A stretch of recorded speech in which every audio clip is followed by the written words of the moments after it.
halaman 519. Abu Nadrah berkata, ada 4 perbuatan barang siapa melakukannya tapi tidak mendapatkan hasil yang baik, maka Allah tidak menerima amalan itu. Hati-hati jemaah yang berbahagia. Apa tanda amal soleh? Itu dulu kita kaji dulu. Apa itu amal soleh? Yang disebut amal soleh ialah pertama, bila amal yang kita kerjakan diterima Allah, maka itu amal soleh. Kalau Allah tak terima, tetap amal salah. Hati-hati. Itu aja, ilmunya senang. Bila ibadah yang kita kerjakan, bila amal yang kita kerjakan diterima oleh Allah, maka itulah amal soleh. Itu yang pertama. Yang kedua, bila amal itu bermanfaat buat kita, baik manfaat di dunia maupun manfaat di akhirat, mendidik diri kita. Contohnya kita berzikir. Zikir itu mendidik kita atau tidak? Jadi dulu lagi. Kita puasa. Puasa itu mendidik kita atau tidak? Kita solat. Solat itu mendidik kita atau tidak? Itu. Kalau satu amalan yang kita kerjakan membuat kita lebih baik, berarti itu diterima Allah. Ya. Tapi kalau satu amalan tidak ada perubahan, orang Jawa cakap something wrong, ada sesuatu yang salah di situ. Ya. Pertama apa? Barang siapa berperang, kemudian dia kembali, namun dia tidak bertambah baik, maka itu tandanya bahawa peperangannya tidak diterima oleh Allah. Kita alhamdulillah zaman sekarang, zaman-zaman kita tak ada perang-perang, yang ada perang melawan hawa nafsu. Perang yang paling besar itu jihadul akbar, yaitu perang melawan hawa nafsu.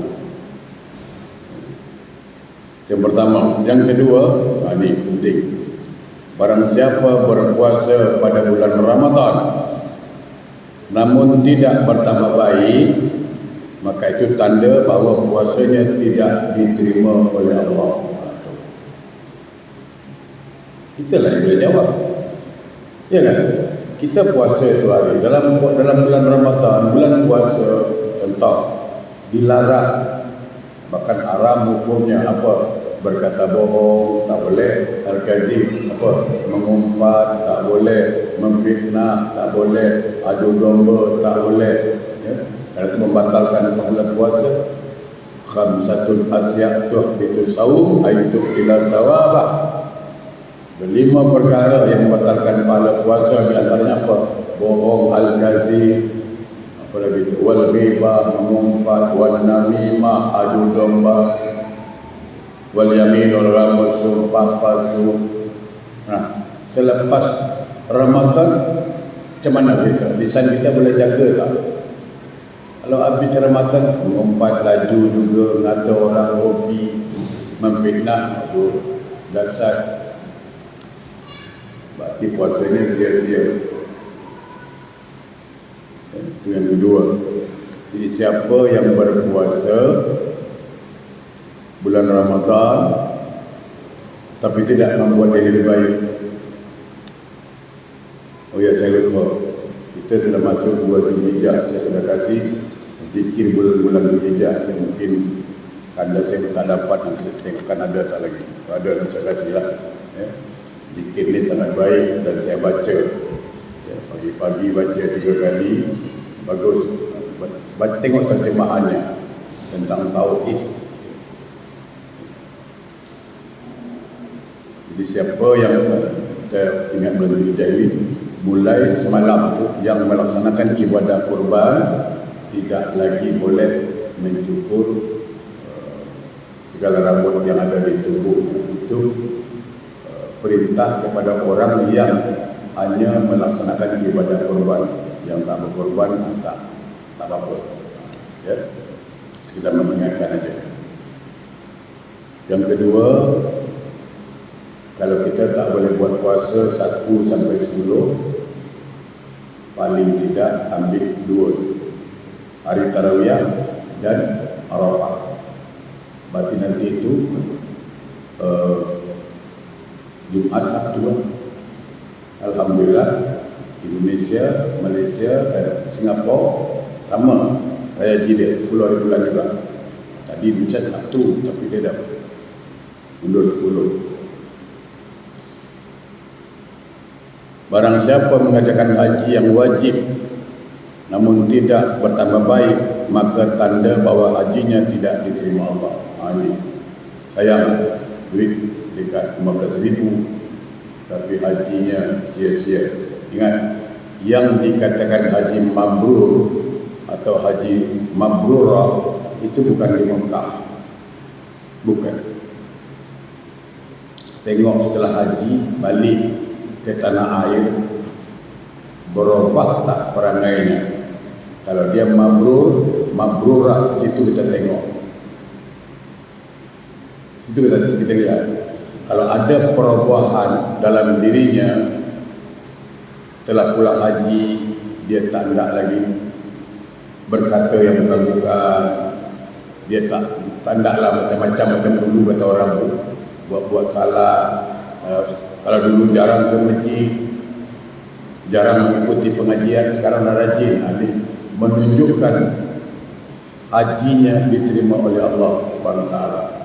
Tapi kalau dia pergi haji taubat kata orang Melayu, pergi taubat balik kumat, itu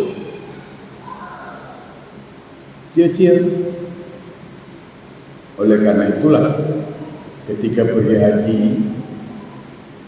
kita wajib cuma sekali.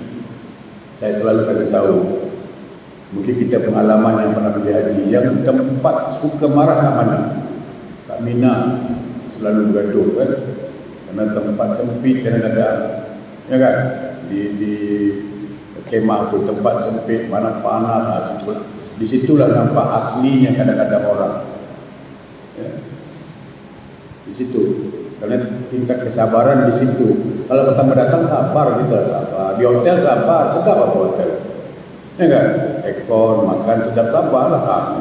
Sampai di Mina nanti baru tahu. Yang tempat sempit, yang tempat kita baru nak letak beg, dah letak beg, orang tolak beg kita, masuk beg dia, tu tengok meradang atau meradang. Betul. Saya tahu sangat orang, saya pengalaman itu kerana di situ. Kita baru duduk, tiba-tiba orang cakap ini tempat saya, macam mana? Betul. Di situ diuji, sabar ke tak sabar. Masa haji itu 2 tempat saja. Satu di Mina, satu di Arafah. Di Arafah kuranglah. Di Mina itu kena dia 2 malam. Kalau ambil nafar akhir ya 3 malam lah.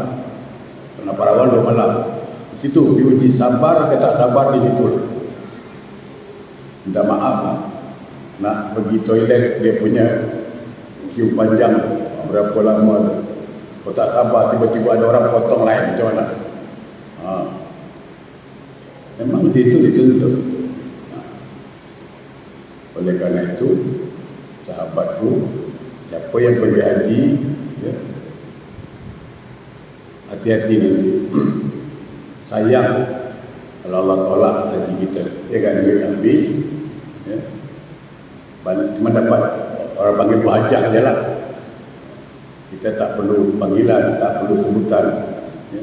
Yang penting sampai sana manfaatkan kesempatan beramal. Itu. Yang keempat, barang siapa menderita sakit lalu sembuh namun dia tidak bertambah baik, maka itu tanda bahawa sakitnya tidak menghapus dosa-dosanya. Sakit, kadang Allah, ini saya kasih contoh. Saya pernah sampaikan, kadang Allah mau membersihkan dosa seseorang lewat diberi sakit. Jadi kalau ada nanti, mohon saya katakan, jangan sekali-kali buruk sangka dengan orang. Umpamanya ada orang alim, imam, atau orang ini kita tahu dia ini baik, orang ini baik, tiba-tiba meninggal, susah, sakit, susah betul. Kita jangan sampai cakap, ada kadang-kadang kita mulut dilupar. Heran kan tu. Dia orang alim tau, sembahyang tak tinggal, ngaji mana-mana, tapi mati dia susah. Ada dosa yang dia buat kita tak tahu. Jangan gitu. Jangan tuduh orang tak baik. Kadang itu cara Allah nak membersihkan dosanya. Ada beberapa begitu. Tapi sebaliknya ada orang yang tak pernah solat, yang tak pernah mengaji, tapi matinya senang. Ada. Jangan kita cakap pula. Tengok macam saya tak pernah sembahyang, tak pernah masjid, mati dia senang. Lagi duduk mati. Tak ada sakit pun. Dia tak tahu. Itulah balasan Allah atas kebaikannya. Jadi di akhirat tinggal azabnya datang lagi. Dia tak boleh tuntut lagi. Itu masalahnya. Kena faham. Kenapa dia dikasih senang mati? Kenapa dia dikasih senang hidup? Dia tak pernah sembahyang. Dia tak pernah mengaji. Tapi mati senang. Hidup senang. Kenapa? Itulah balasan yang Allah kasih. Karena janji Allah. Wa ya'mal misqal dzarratin khairan yarah. Siapa berbuat baik, Allah balas baik. Allah dah balas kebaikan dia. Dia pun ada tolong orang apa? Dia pun ada tolong anak yatim, orang miskin. Maka Allah balas. Macam mana? Dengan memberinya hidup senang di dunia dan matinya pun senang. Jadi kalau dituntut di akhirat, aku pun ada buat baik, kata Allah, aku dah balas. Selesai.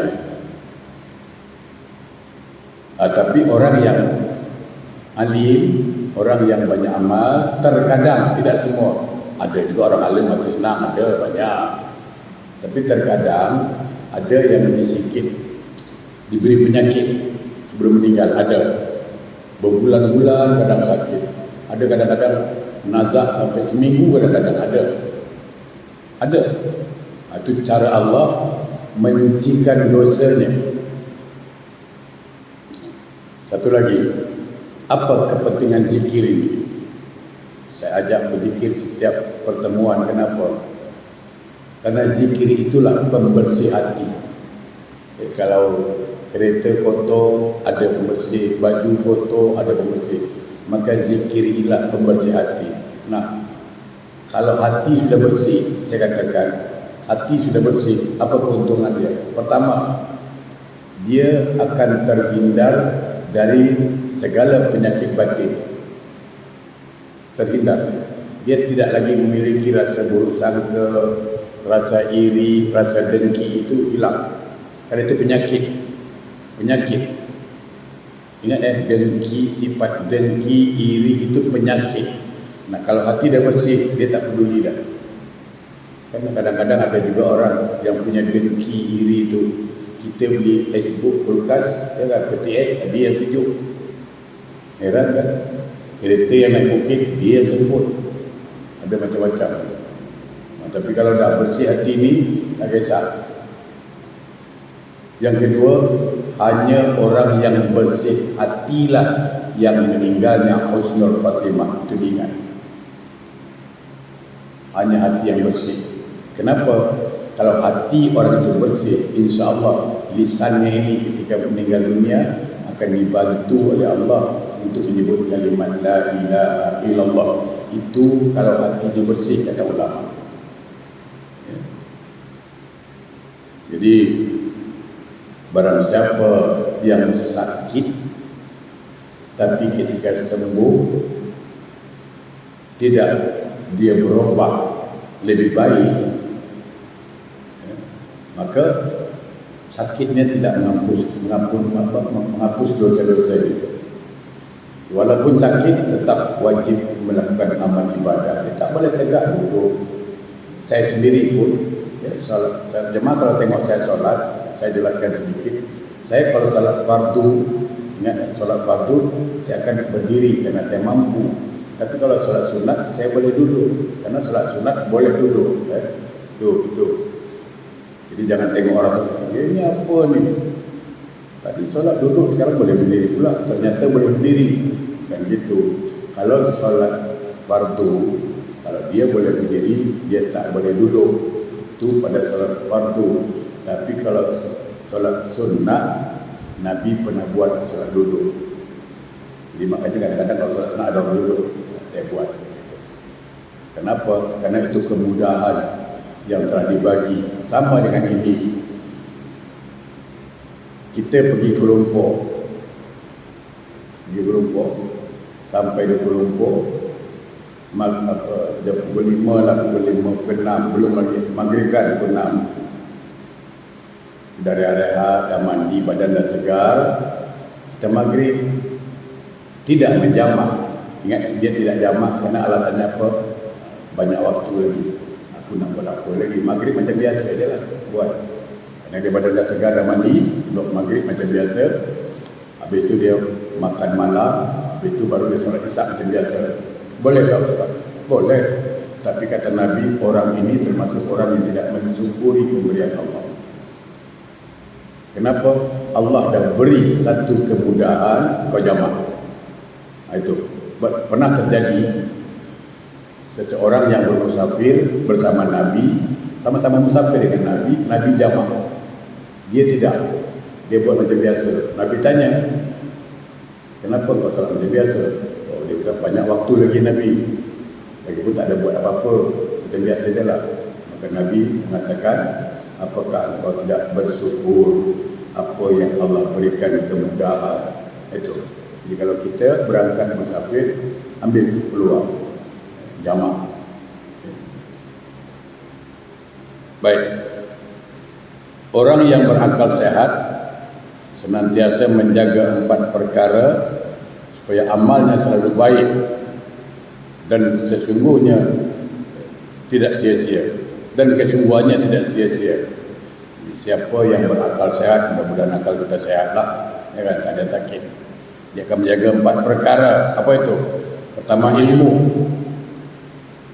Supaya setiap amal yang dilakukan berdasarkan ilmu. Sahabatku, perhatikan betul-betul, terutama kaum perempuan solat, saya ingatkan, ya, bukanlah itu atau telekung itu, kalau pakai telekung kan, itu kalau boleh 1 hasta ke bawah, panjang, jangan sejengkal. Sebab kalau sejengkal nanti dia sujud. Tapi alhamdulillah Singapura rata-rata pakai kaus kaki, ini selamatlah. Yang tak pakai stokin itu masalah. Bila dia sujud, kerana dia punya telekung itu 1 jengkal lebih dia, itu kadang-kadang ternampak tapak kaki dia. Hukum itu terbuka aurat, bukan nampak aurat. Kalau nampak, tak ada nampak pun, dia sembahyang dalam bilik pun. Tapi masalahnya itu hukum bukan nampak aurat, terbuka aurat. Itu ilmunya. Ya. Satu lagi apa? Dalam solat itu banyak sekali ilmu yang perlu dipelajari. Takbirnya kalau perempuan rapat, kakinya rapat, begitulah. Dia harus ada ilmunya. Itu solat. Puasa pun ada ilmunya. Semua amal ibadah itu ada ilmunya. Maka belajar. Makanya dikatakan apa? Talabul ilmi faridatun ala kulli muslim wal muslimatin. Menuntut ilmu itu wajib hukumnya. Jadi ilmu itu mesti, setiap amal yang kita kerjakan ada ilmunya. Saya kasih contoh. Orang tanya saya, Ustaz, tapi ini biar paham saja, biar paham, ya, dengar baik-baik. Mungkin kita pernah selalu dengar bahawa ada orang mengatakan Allah itu berada di ars. Itu kan contoh. Dan itu ada ayatnya. Kita tak boleh nak salahkan orang bahawa Allah bersemayam di ars. Ars istawa, kan? Allah berada di ars. Itu satu. Lalu dia mengatakan Allah berada di ars. Itu satu ilmu. Okey. Ars itu mana? Di atas, tinggi. Dan itu terbukti. Ingat ya, ini ilmunya. Nanti kita tengok bagaimana debat itu terjadi.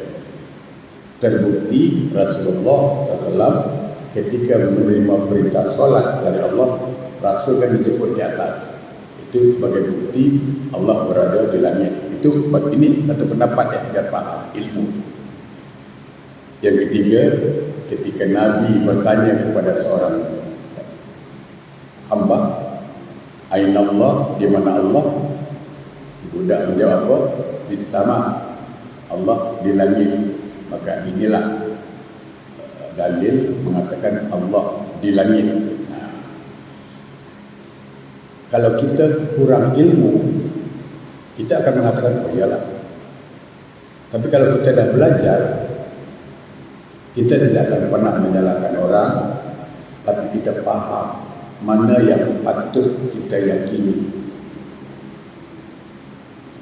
Kita yakin Allah itu bertempat atau tidak? Nah, kan? Sekarang kita dah tempatkan dia di ars. Ini kan aneh persoalan ini. Kita katakan Allah di ars. Ars itu kan tempat. Betul? Okey, sekarang saya tanya, ini yang boleh kita bincang ilmu. Satu ustaz, satu orang mengatakan Allah di ars. Okey. Tapi ingat, kita tidak menyalahkan. Cuma kita adu alam, akal sehat. Allah itu di ars. Okey. Ars apa? Buat tempat. Okey. Pusat kekuasaan. Iya. Lalu kita bertanya, Allah itu sama tak dengan sesuatu? Tidak. Laisa kamitslihi syai'un. Allah tidak sama dengan sesuatu tersebut. Allah bebas mengkuli makan dari segala tempat, dari atas, bawah, kiri, kanan, depan, belakang, tak boleh tempatkan. Allah tidak bertempatkan gitu. Sekarang ditempatkan, itu satu. Okey. Yang kedua, ingat sejarah Nabi Ibrahim ketika menyembelih anak dia. Dalam Quran surah As-Saffat 95 sampai 102 kalau tak salah saya. Nanti buka surah As-Saffat 199 sampai 100 lebih lah. Salah satu dari ayat mengatakan apa? Nabi Ibrahim pergi menemui Tuhannya untuk minta petunjuk. Ada kan ayat itu? Silakan buka. Saya di Nabi Ibrahim pergi menemui Tuhannya untuk minta petunjuk. Silakan buka As-Saffat. Kalau tak salah saya dalam 101. Ya, kalau ayat 100 kan doa. Rabbi habli minas solihin. Rabbi habli minas solihin. Ya Allah, berikanlah aku anak yang soleh. Itu. Jadi kalau jemaah doa, itu doa bagus. Rabbi habli minas solihin. Rabbi habli minas solihin. Ya Allah, berilah aku anak yang soleh. Itu doa itu. As-Saffat 100. Kita jumpa As-Saffat. Ada kan? Siapa yang jumpa belum? As-Saffat.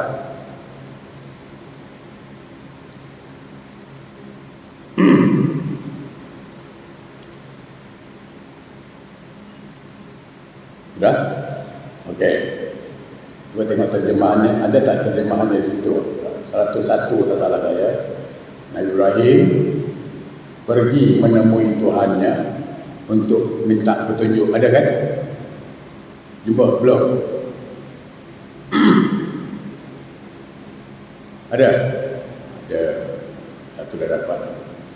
Bahawa Ibrahim pergi menemui Tuhannya. Siapa Tuhannya? Allah.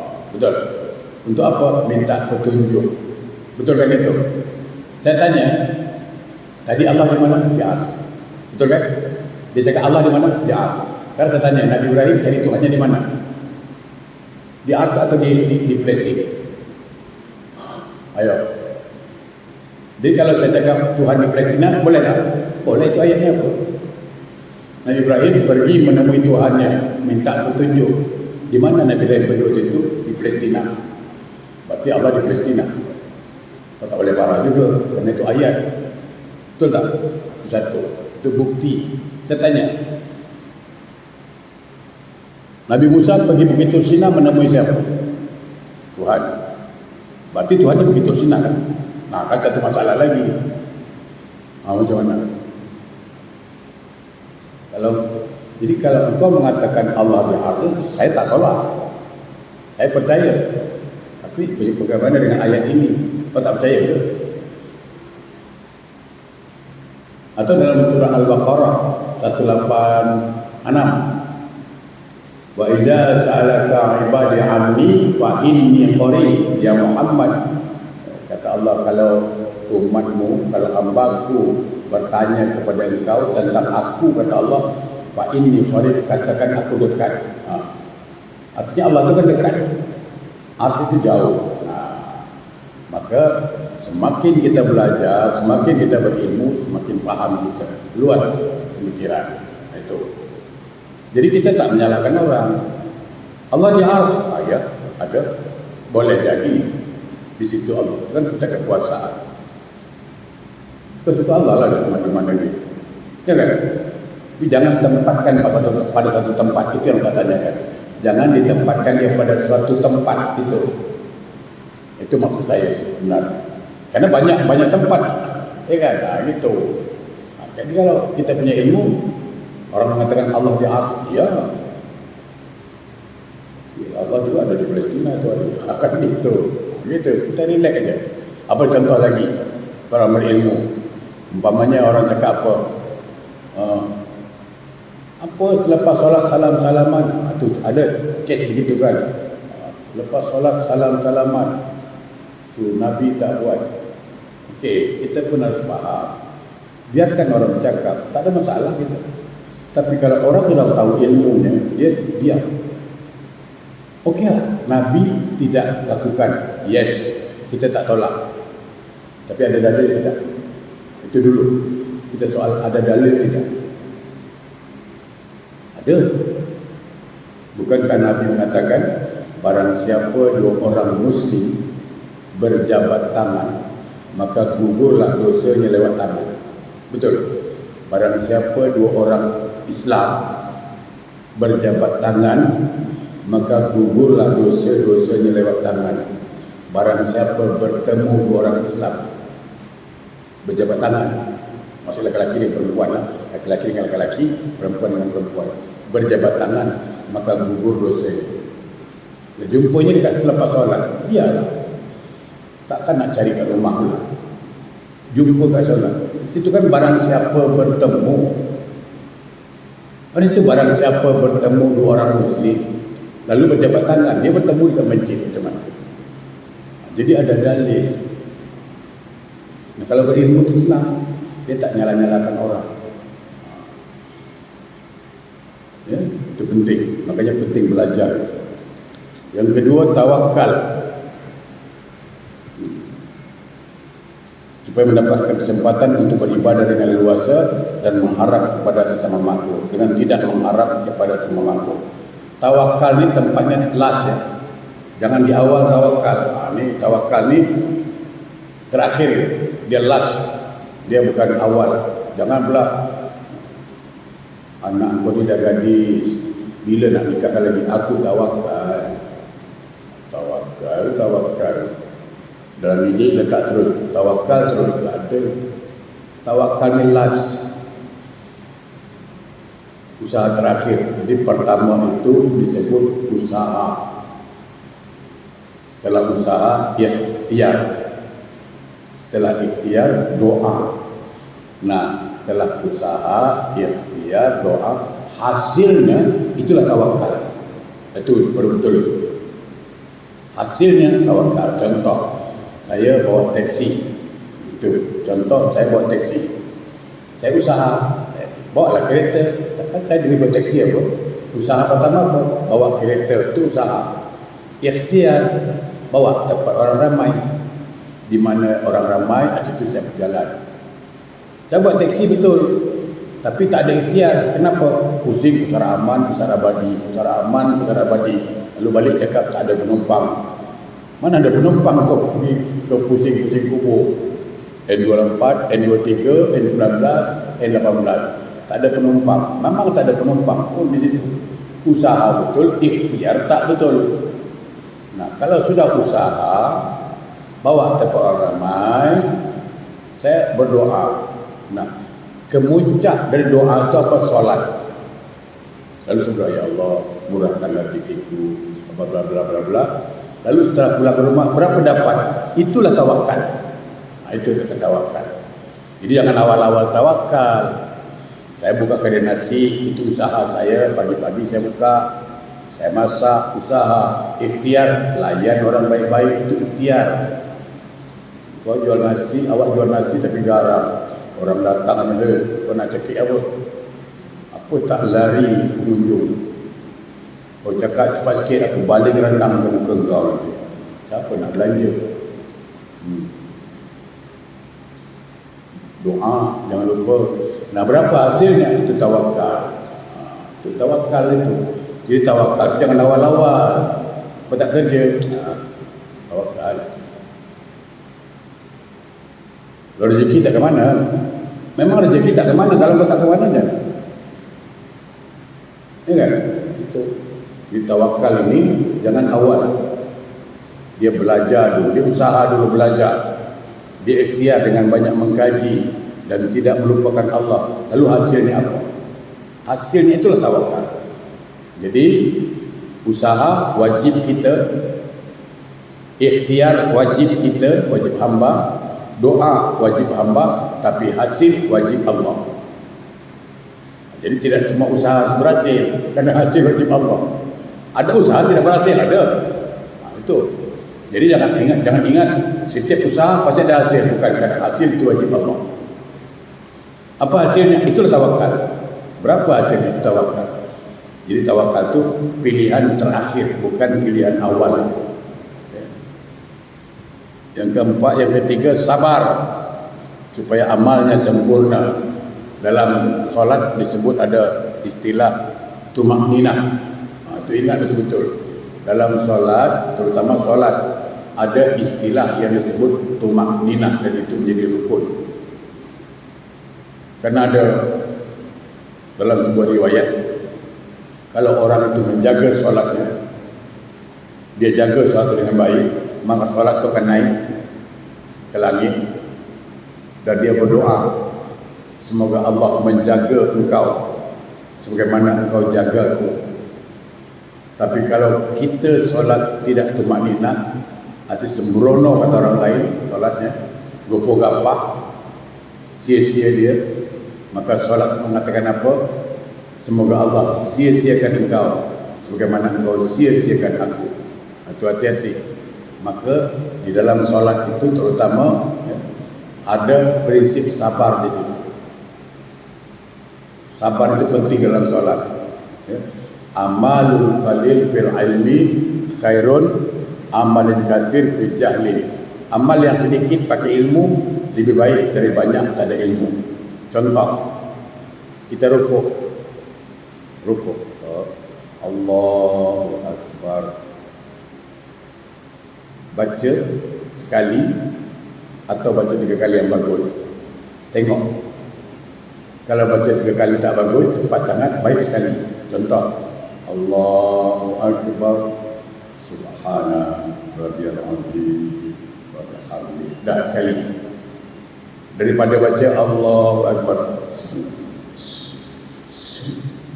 Apa yang baca? Subsak. Malaikat pun nak tulis apa? Nak tulis tasbih macam membebel. Nak tulis membebel macam ada tasbih.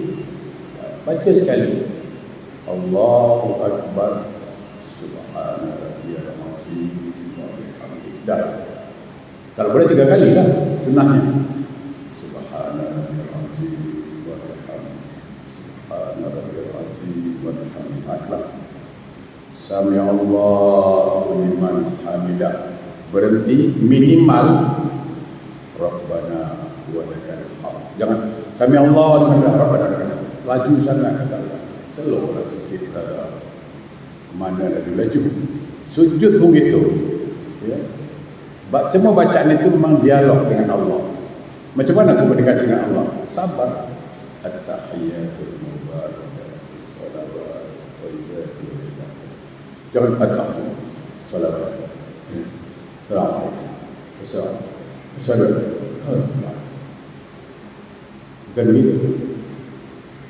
Bukan begitu. Maka sabar itu betul-betul terutama dalam solat. Dengan suami itu, ya, saya selalu kasih tahu. Berhasil tak Nabi Ibrahim mengurus anak di rumah tangganya berhasil, tengok dapat anak sampai soleh ya. Nabi Ismail, karena doanya Rabbi habli minas salihin. Jadi kalau kita ingin anak yang soleh, banyaklah doa itu, Rabbi habli minas salihin. Isteri Nabi Ibrahim solehah, solehah.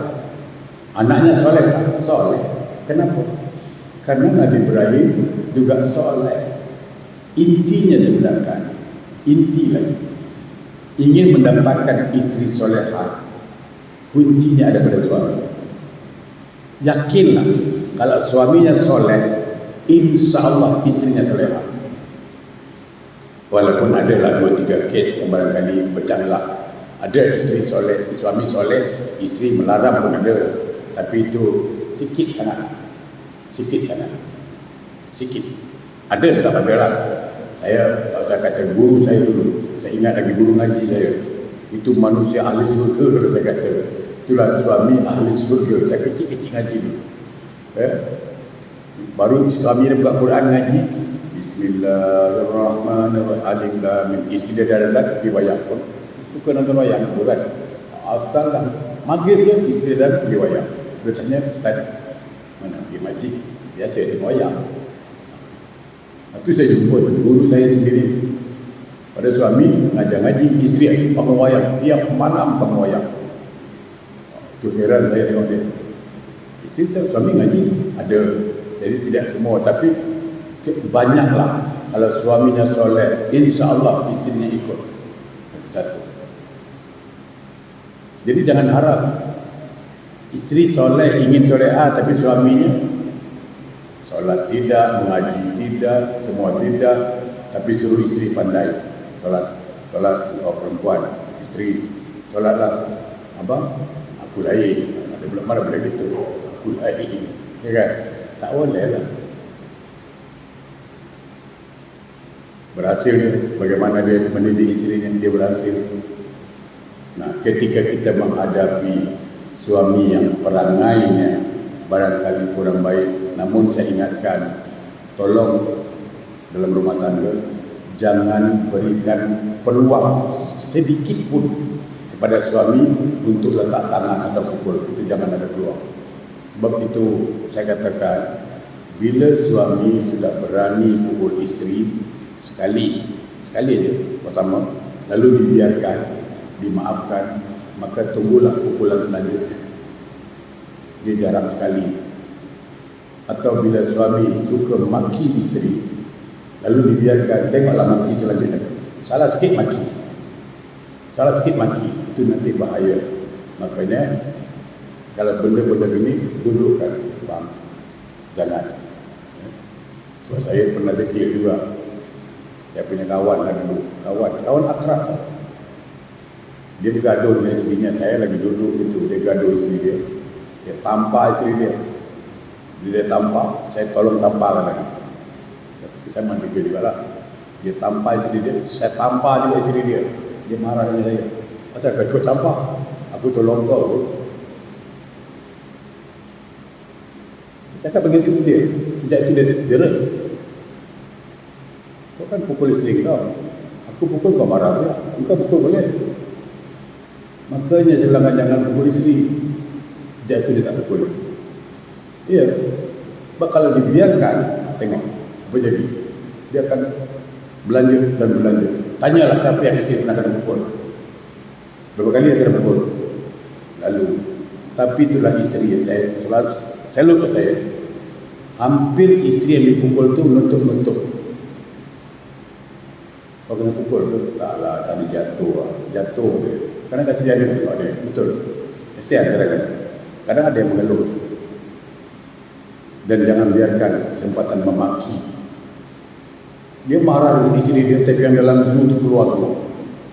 Anjing, babi, monyet, gajah. Orang dalam zoo tu pun bingung. Apa kau panggil aku pula? Aku bergaduh tak pernah panggil kau. Itu ada suami jenis segitu tau. Dia bergaduh, dia mengadu semua orang dalam zoo. Semua yang dalam zoo tu dia panggil dia. Yang dalam zoo pun kalau kabut. Aku bergaduh tak pernah pun. Monyet di zoo bergaduh tak pernah panggil orang. Kita bergaduh sampai itu boleh panggil monyet. Itu kan akhirat. Suami penakut.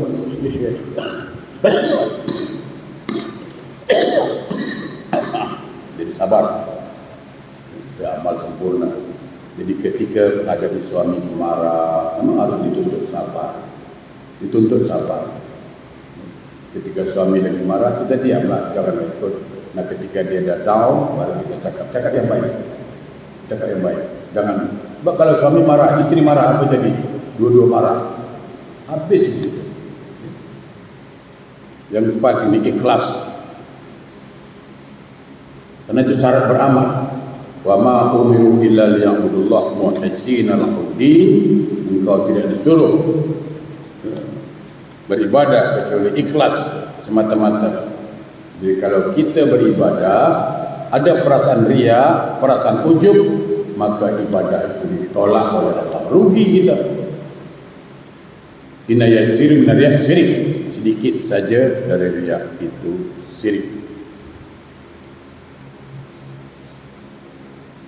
Saya kira itu dulu, insyaAllah bermanfaat. Yang benar dari Allah, yang salah dari saya.